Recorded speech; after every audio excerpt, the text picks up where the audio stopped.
The first time I met Edvard, I was absolutely in awe, both from a musical standpoint and from the standpoint of this is a man who defected from Russia.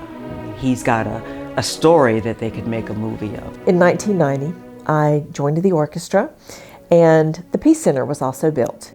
I went to the USSR State Symphony Orchestra concert. I believe it was the next day.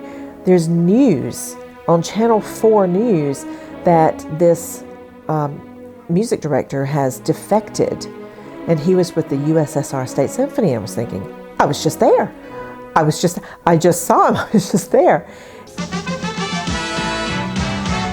This is News 4 Monday. A Soviet conductor has defected to the United States, and he wants to live here in the upstate. Good evening, I'm Annette Estes. And I'm Carl Clark. Edvard Tchivzhel, the assistant conductor of the USSR State Symphony, which performed in Greenville last month.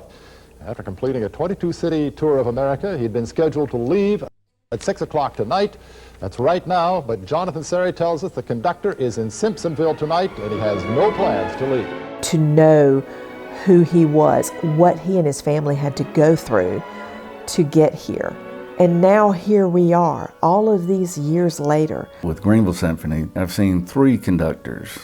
Edvard took the symphony to another level of professionalism that we had not had.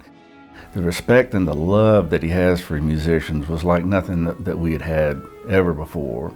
I found him to be charming. He's more than what you see. The thing that I most remember about Edvard is when we had that birthday party for Sherwood after he passed.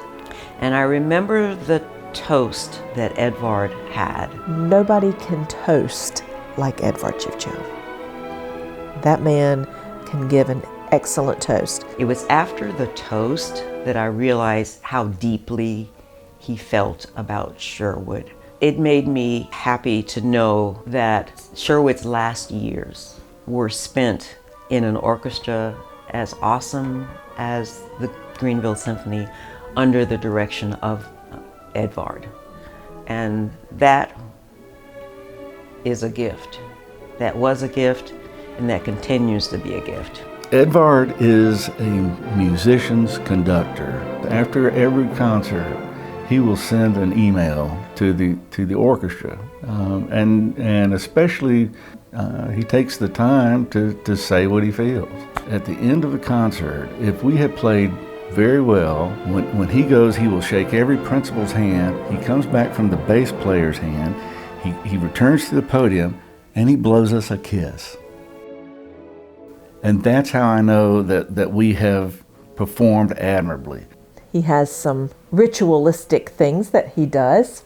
As he is about to enter stage, he'll stand back, way back from the door, and he'll start to walk. And as he walks toward the stage, his feet start to stomp. You can hear him coming onto the stage before you see him. And that's one of my absolute favorite things, to hear it, because he is in command, he is going on the stage, and it's going to be wonderful.